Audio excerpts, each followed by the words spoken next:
welcome to Global Learning X for our global chat.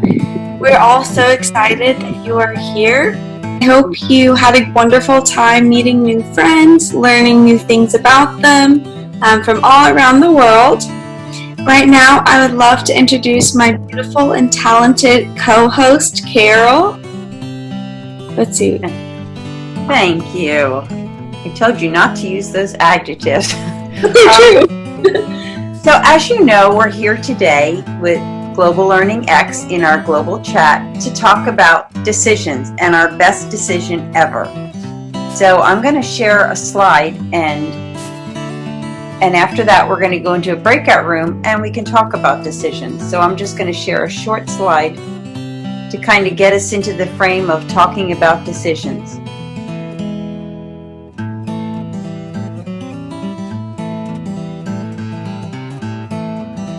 First need to reduce this.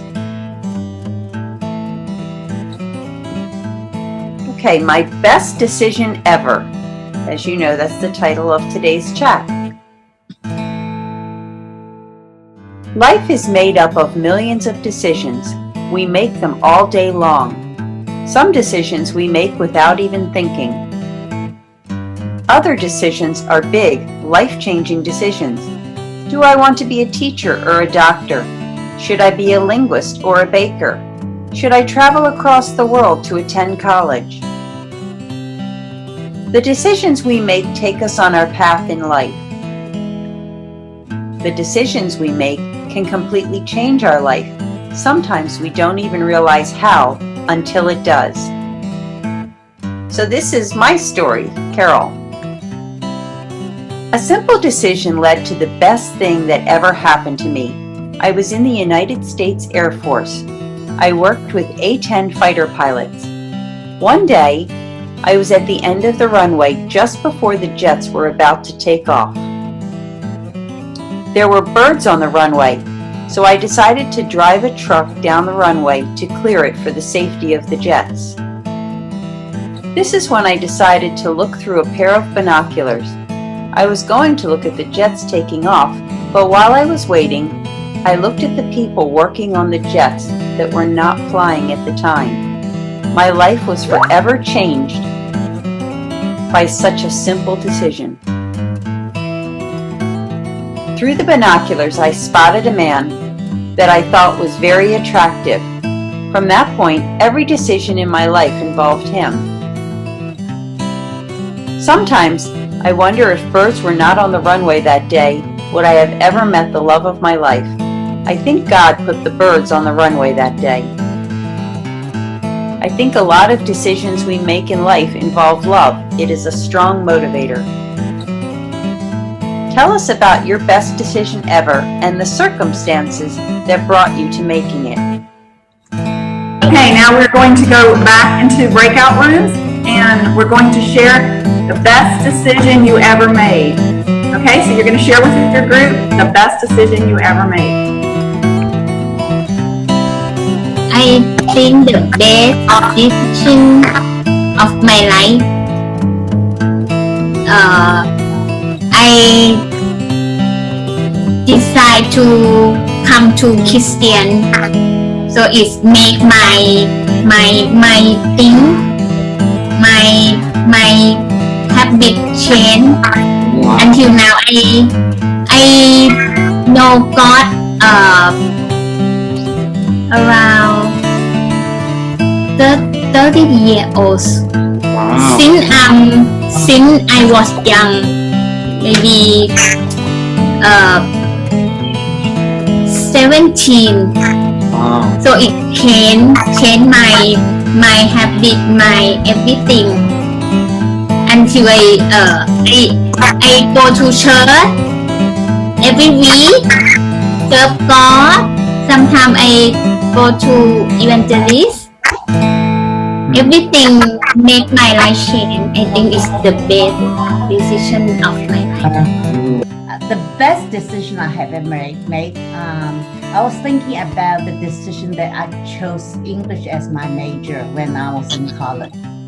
And I didn't realize that that's such a big decision that will make such a big difference in my life, because it's it's like when you start to learn another foreign language, it opens the door to a completely different world. Wow. And I think it's through learning English, through learning because my major was English literature and linguistics. So I had a chance to read a lot of novels, fictions, the literary works in English. And also it's because I was an English major that I met the teacher who led me to Christ. Wow. Yes, it's just amazing. And I feel also it's like your eyes were open, like you met people. And it also because I think that because I was majoring in English, I had a chance of first of all, the teacher who led me to Christ, she was an ABC, and she was teaching in the university that where I was a college student, and I just felt something different about her. And then throughout my college year, throughout my postgraduate years, God has loved me that He had arranged almost like an individual tutor in my life.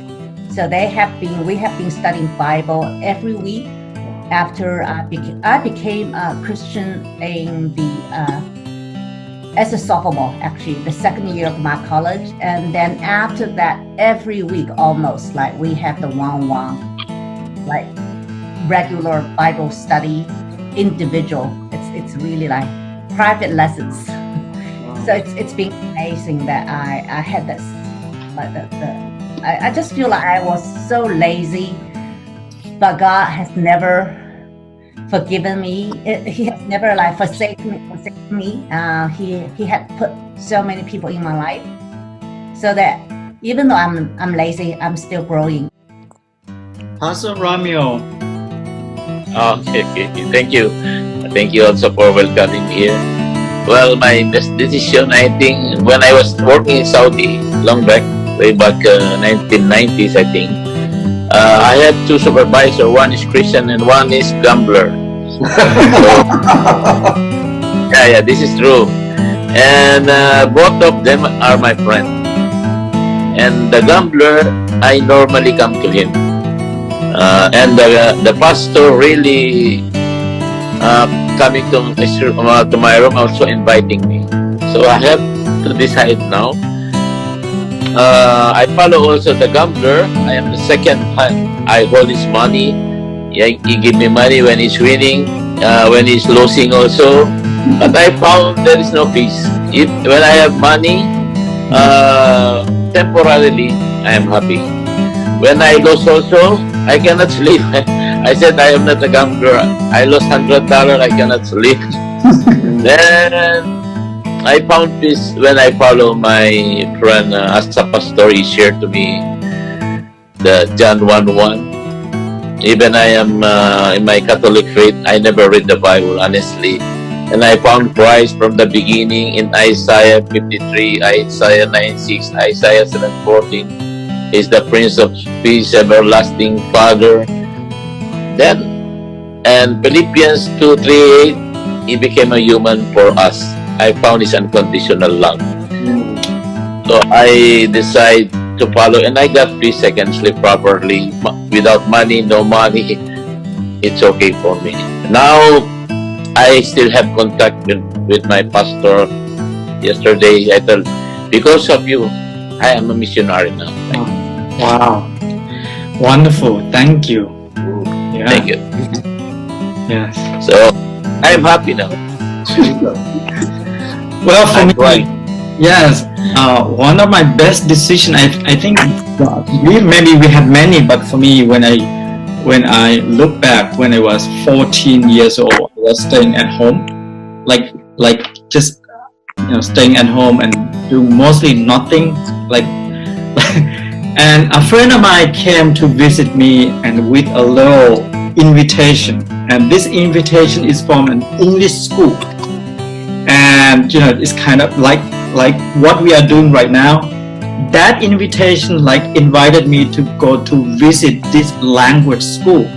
So I went, to learn English.